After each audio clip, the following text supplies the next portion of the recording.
ಕೆಲವು ಬಾರಿ ಮಕ್ಕಳು ಮಾಡೋ ತಪ್ಪಿಗೆ ಮುಪ್ಪಿನ ಕಾಲದಲ್ಲಿ ತಂದೆ ತಾಯಿಗಳು ಅನುಭವಿಸಬೇಕಾಗಿರ್ತಕ್ಕಂಥ ಅನಿವಾರ್ಯತೆ ಬರುತ್ತೆ. ಇವತ್ತಿನ ಈ ಸ್ಟೋರಿ ಎಲ್ಲ ತಂದೆ ತಾಯಿಗಳು ತಪ್ಪದೆ ನೋಡ್ಬೇಕು. ಇಂತಹ ಒಂದು ಘಟನೆ ನಿಮ್ಮೊಂದಿಗೂ ಕೂಡ ಆಗಬಹುದು.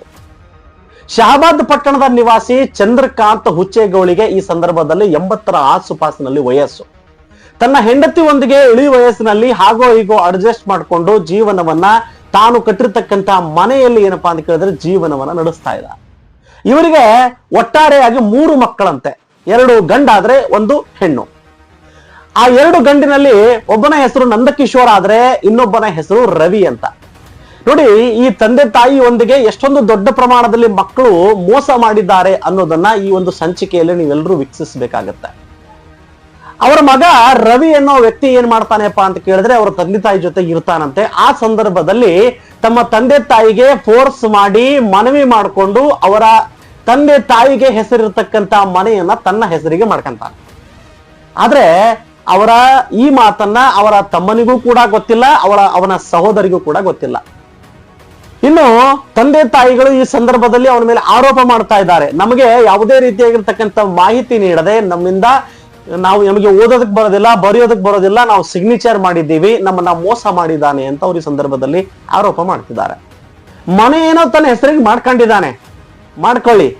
ಎರಡನೇ ಮಾತಿಲ್ಲಿ ಏನ್ ಮಾಡಿದ್ದಾನೆ ಅಂತಂದ್ರೆ ಆ ಮನೆಯ ಮೇಲೆ ಕಲಬುರಗಿ ಪ್ರೈವೇಟ್ ಬ್ಯಾಂಕ್ ಒಂದರಲ್ಲಿ ಸಾಲವನ್ನ ತೆಗೆದುಕೊಂಡಿದ್ದಾನೆ. ನೋಡಿ, ಎಷ್ಟೊಂದು ದೊಡ್ಡ ಪ್ರಮಾಣದ ಮೋಸ ಇದು.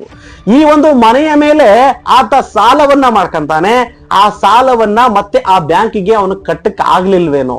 ಈಗ ಬ್ಯಾಂಕ್ನವರು ಸೀದಾ ನೇರವಾಗಿ ಮನೆಗೆ ಬಂದಿದ್ದಾರೆ. ನಿನ್ನೆ ಮನೆಗೆ ಬಂದು ಅಲ್ಲಿರ್ತಕ್ಕಂಥ ತಂದೆ ತಾಯಿಯನ್ನ ಎಳೆದಾಡಿದ್ದಾರೆ ಎನ್ನುವ ಆರೋಪ ಕೇಳಿ ಬರ್ತಾ ಇದೆ. ಈ ಆರೋಪವನ್ನ ನೇರವಾಗಿ ಚಂದ್ರಕಾಂತ್ ಹುಚ್ಚೇಗೌಳಿ ಆಗಿರ್ಬೋದು ಅಥವಾ ಅವರ ಪತ್ನಿ ನೇರವಾಗಿ ಬ್ಯಾಂಕ್ನವರ ಮೇಲೆ ಆರೋಪ ಮಾಡ್ತಿದ್ದಾರೆ. ನಮ್ಮನ್ನ ಇಳಿ ವಯಸ್ಸಿನಲ್ಲಿ ಮುಪ್ಪಿನ ಕಾಲದಲ್ಲಿ ನಾವು ಎಲ್ಲಿ ಹೋಗಬೇಕು, ನಮ್ಮನ್ನ ಮನೆಯಿಂದ ನೇರವಾಗಿ ದರದರನೆ ಎಳ್ಕೊಂಡ್ ಬಂದು ಹೊರಗಡೆ ಹಾಕಿದ್ದಾರೆ. ನಮ್ಮ ಔಷಧಿಗಳಾಗಿರ್ಬೋದು, ನಮ್ಮ ಬಡಿಗೆ ಆಗಿರ್ಬೋದು, ನಮ್ಮ ಚಸ್ಮಾನು ಕೂಡ ಮನೆಯಲ್ಲಿದೆ. ಆದ್ರೆ ನಮ್ಮನ್ನ ತಂದು ಹೊರಗಡೆ ಎಳೆದೆಳೆದು ತಂದು ಹೊರಗಡೆ ಬಿಟ್ಟಿದ್ದಾರೆ ಎನ್ನುವ ತಮ್ಮ ನೋವನ್ನ ಈ ಸಂದರ್ಭದಲ್ಲಿ ಮಾಧ್ಯಮದ ಎದುರು ಹೇಳಿಕೊಳ್ತಾ ಇದ್ದಾರೆ. ನೋಡಿ, ಇದರಲ್ಲಿ ಯಾರು ತಪ್ಪು? ಮೊದಲನೇದಾಗಿ ತಮ್ಮ ಮಗ ತಮಗೆ ಗೊತ್ತಿರದ ಹಾಗೆ ಆ ಮನೆಯನ್ನ ತನ್ನ ಹೆಸರಿಗೆ ಮಾಡ್ಕೊಂಡಿದ್ದಾನೆ. ಆದ್ರೆ ಅದು ಈಗಾಗಲೇ ನ್ಯಾಯಾಲಯದಲ್ಲಿ ಡಿಸ್ಪ್ಯೂಟ್ ಕೂಡ ಇದೆ. ಯಾಕೆಂತ ಕೇಳಿದ್ರೆ ಸಹೋದರಿ ಮತ್ತು ಸಹೋದರ ಇಬ್ರು ಕೂಡ ನಮ್ಮ ಪಾಲಿಗೆ ಬರಬೇಕಾಗಿರ್ತಕ್ಕಂಥ ಆಸ್ತಿ ನಮಗೆ ಬಂದಿಲ್ಲ ಎಂದು ನ್ಯಾಯಾಲಯದಲ್ಲಿ ದಾವೆ ಹೂಡಿದ್ದಾರೆ. ಆದ್ರೆ ಬ್ಯಾಂಕಿನವರು ಈತನಿಗೆ ಯಾವ ಆಧಾರದ ಮೇಲೆ ಸಾಲವನ್ನು ನೀಡಿದ್ರು ಎನ್ನುವ ಪ್ರಶ್ನೆ ಇಲ್ಲಿ. ಯಾಕೆ ಅಂತ ಕೇಳಿದ್ರೆ ಆತ ಸಿಗ್ನೇಚರ್ ಕೂಡ ಮಾಡ್ಕೊಂಡಿದ್ದಾನೆ. ಇನ್ನು ಸಾಲವನ್ನ ಪಡೆಯುವ ಸಂದರ್ಭದಲ್ಲಿ ತಂದೆ ತಾಯಿಗೆ ಗೊತ್ತಿರ್ಲಾರ್ದಾಗೆ ನಾನು ಆಮೇಲೆ ಹೇಳ್ತೀನಿ ಅಂತ ಅವರಿಗೆ ಸುಳ್ಳು ಹೇಳಿ ಸಾಲಕ್ಕೂ ಕೂಡ ಶ್ಯೂರಿಟಿ ತೆಗೆದುಕೊಂಡಿದ್ದಾನೆ ಎನ್ನುವ ಆರೋಪ ಕೇಳಿ ಬರ್ತಾ ಇದೆ. ಆದ್ರೆ ಇಲ್ಲಿ ಇಷ್ಟೊಂದು ದೊಡ್ಡ ಪ್ರಮಾಣದ ಮೋಸ ತಂದೆ ತಾಯಿಗೆ ಆದಾಗ ಅವ್ರು ಎಲ್ಲಿಗೆ ಹೋಗ್ಬೇಕು? ನಿನ್ನೆ ಇಡೀ ರಾತ್ರಿ ಪೂರ್ತಿ ಹೊರಗಡೆ ಮಲ್ಕೊಂಡಿದ್ದೀವಿ, ಇನ್ನು ಪೊಲೀಸ್ ಠಾಣೆಗೆ ಹೋದ್ರೆ ಇದು ಸಿವಿಲ್ ಮ್ಯಾಟರ್ ಇದೆ, ನಾವು ಏನು ಮಾಡಕ್ ಆಗಲ್ಲ ಅಂತ ಹಾರಿಕೆ ಉತ್ತರ. ಹೌದು, ಒಂದ್ ರೀತಿಯಲ್ಲಿ ಕಾನೂನು ಚೌಕಟ್ಟಿನಲ್ಲಿ ಕರೆಕ್ಟ್ ಆದ್ರೂ ಕೂಡ ನೀವು ಬ್ಯಾಂಕ್ನವರು ಈ ರೀತಿಯಾಗಿ ಅವರನ್ನ ಫೋರ್ಸ್ಫುಲಿ ಮನೆಯಿಂದ ಹೊರಗಡೆ ಒತ್ತಾಯ ಪೂರ್ವಕವಾಗಿ ತರುವ ಹಾಗಿಲ್ಲ. ಅವ್ರಿಗೆ ಏನಾದ್ರೂ ನೋಟಿಸ್ ಕೊಟ್ಟಿದ್ದೀರಾ ನೀವು ಬ್ಯಾಂಕ್ನವರು? ಅವ್ರನ್ನ ಯಾವ ಆಧಾರದಲ್ಲಿ ಹೊರಗಡೆ ಹಾಕಿದ್ದೀರಿ? ಅವರ ವಯಸ್ಸಾದ್ರೂ ನೋಡ್ಬೇಕಲ್ವಾ ನೀವು? ಸುಮಾರು 80-85 ವಯಸ್ಸು, ಎಲ್ಲಿಗೆ ಹೋಗ್ಬೇಕವರು? ಈ ರೀತಿಯಾಗಿರ್ತಕ್ಕಂಥ ಪ್ರಕರಣಗಳು ಸಮಾಜದಲ್ಲಿ ಸಾಕಷ್ಟು ತಲೆ ತಗ್ಸಿರ್ತಕ್ಕಂಥ ಕೆಲಸ ಮಾಡ್ತಾ ಇದ್ದಾವೆ. ಈಗ ಅವರಿಬ್ರು ಕೂಡ ಈಗಲೂ ಕೂಡ ಹೊರಗಡೆ ಇದ್ದಾರೆ, ನ್ಯಾಯಾಲಯದಲ್ಲಿ ದಾವೆ ಇದೆ.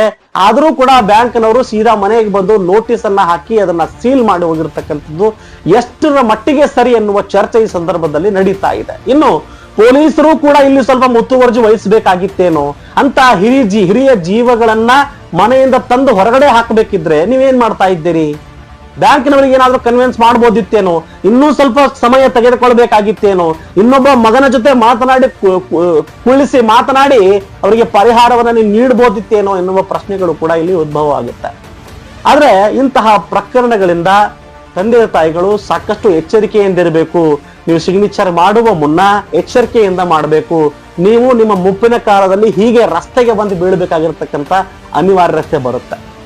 ಸೊ ಈ ಪ್ರಕರಣದಿಂದ ಒಂದು ಎಚ್ಚರಿಕೆ ಗಂಟೆ ತಂದೆ ತಾಯಿಗಳಿಗೆ. ನಿಮ್ಮ ಮಕ್ಕಳು ನಿಮ್ಮನ್ನ ಮೋಸ ಮಾಡಿ ಎಲ್ಲಾದ್ರೂ ಸಾಲವನ್ನ ಪಡ್ಕೋತಾ ಇದ್ರೆ, ಜೊತೆಗೆ ನಿಮ್ಮ ಆಸ್ತಿಯನ್ನ ತಮ್ಮ ಹೆಸರಿಗೆ ಮಾಡ್ಕೋತಾ ಇದ್ರೆ, ನೀವು ದಯವಿಟ್ಟು ಎಚ್ಚರಿಕೆಯಿಂದ ನೀವು ಸಿಗ್ನೇಚರ್ ಮಾಡಿ, ಹಸ್ತಾಕ್ಷರ ಮಾಡಿ ಅದನ್ನ ವಿರೋಧ ಮಾಡ್ತಿರ್ತಕ್ಕಂಥ ಕೆಲಸ ಮಾಡಬೇಕು. ಇಲ್ಲ ಅಂದ್ರೆ ನಿಮ್ಮ ಮುಪ್ಪಿನ ಕಾಲ ಏನಪ್ಪಾ ಅಂತ ಕೇಳಿದ್ರೆ ಅತ್ಯಂತ ಘೋರವಾಗುತ್ತೆ ಅಂತ ಈ ಸಂದರ್ಭದಲ್ಲಿ ನಾನು ಹೇಳ್ತೇನೆ.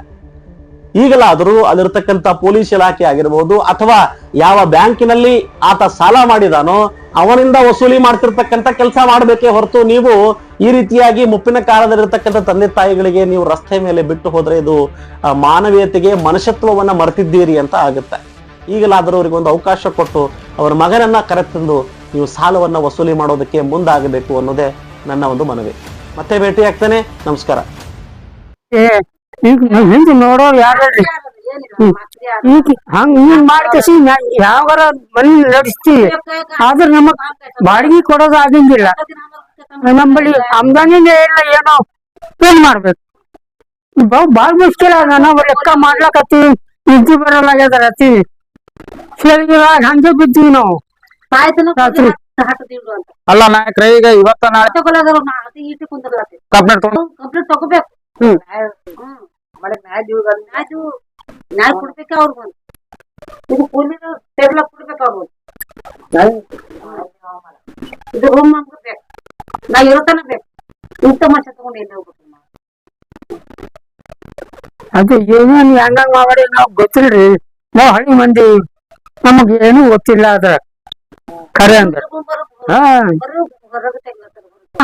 ಯಾಕಂದ್ರೆ ಸರ್ಕಾರ ನ್ಯಾಯ ಕೊಡ್ಬೇಕು.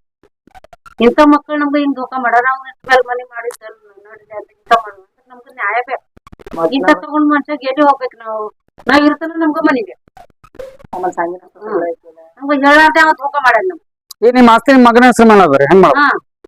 ಅದೇ ಅದ ನಾವ್ ಹೆಂಗ ಹೇಳಿ, ನಾವ್ ಇರ್ತಾನ ನಮ್ಗ ಮನಿ ಬೇಕು.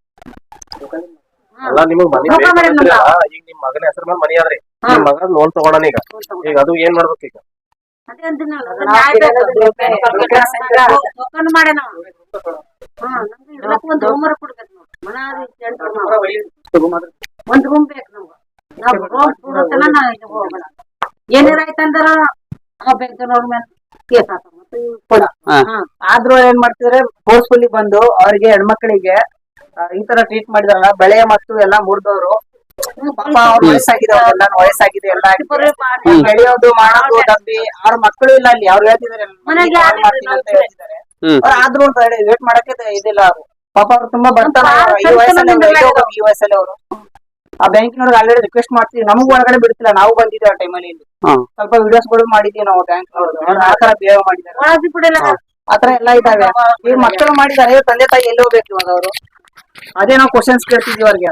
ಅವ್ರೇನಿಲ್ಲ, ಅವೆಲ್ಲ ಗೊತ್ತಿಲ್ಲ ನಮ್ಗೆ, ತುಂಬೇಕು ಮಾಡ್ಬೇಕು ಅಂತ ಆತರ ಮಾತಾಡ್ತಿದಾರೆ. ಲೆಟರ್ ಒಯ್ದು ಕೊಡ್ತಿದ್ದಾರೆ ಪೊಲೀಸ್ ಸ್ಟೇಷನ್ಗೆ. ಅವ್ರು ಏನೋ ರೆಸ್ಪಾನ್ಸ್ ಮಾಡ್ತಿಲ್ಲ ಅಂತೆ. ನಾವು ಹೋಗ್ತಿದ್ವಿ ಅವ್ರ ಜೊತೆಯಲ್ಲಿ. ಅವ್ರ ಅಂತಾರೆ 5 ನಿಮಿಷ ವೇಟ್ ಮಾಡಿ, 10 ನಿಮಿಷ ವೇಟ್ ಮಾಡಿ. ಅವ್ರು ಆಲ್ರೆಡಿ ವಕೀಲರು ಎಲ್ಲರೂ ಮಾತಾಡಿ ಬಂದಿದ್ದಾರೆ, ಡಿಸ್ಕಷನ್ ಮಾಡಿ ಬಂದಿದ್ದಾರೆ ಪೊಲೀಸ್ ಸ್ಟೇಷನ್ಗೆ. ಬಟ್ ನಾವು ಹೋಗಿ ಲೆಟರ್ ಕೊಟ್ಟರೆ ಏನೋ ರಿಶ್ಯೂ ಮಾಡ್ತಿಲ್ಲ ಅಂತ ಲೆಟರ್ಸ್ ಅದು ಎಲ್ಲ. ಅದಕ್ಕೆ ನಾವ್ ಹೇಳಿದ್ವಿ, ಇವಾಗ ಅವ್ರ ತಂದೆ ತಾಯಿ ವಯಸ್ಸಾದವರು, ಅವರು ಅವ್ರಿಗಿದೆ 80-85 ವರ್ಷ ಅವ್ರಿಗೆ, ಇವ್ರಿಗಿದೆ 60-70 ವರ್ಷ ಅವ್ರಿಗೆ. ಇದು ಎಂದಾಗಿದ್ದಾರೆ? ಇದು ನಿನ್ನೆ ಬೆಳಿಗ್ಗೆ 11 ಗಂಟೆಗೆ ಸ್ಟಾರ್ಟ್ ಆಗಿದ್ದಾರೆ. ಅಲ್ಲ ಅವ್ರ ಮ್ಯಾನೇಜರ್ ಅವ್ರು ಬಂದಿದಾರಲ್ಲ, ಯಾವ್ದಾದ್ರು ಮತ್ತೆ ಪೊಲೀಸ್ ಬಂದೋಬಸ್ತ್ ತಗೊಂಡ್ ಬಂದಿದಾರ? ಅವ್ರ ಪೊಲೀಸ್ ಕರ್ಕೊಂಡ್ ಬಂದಿದ್ದಾರೆ ಜೊತೆಲಿ.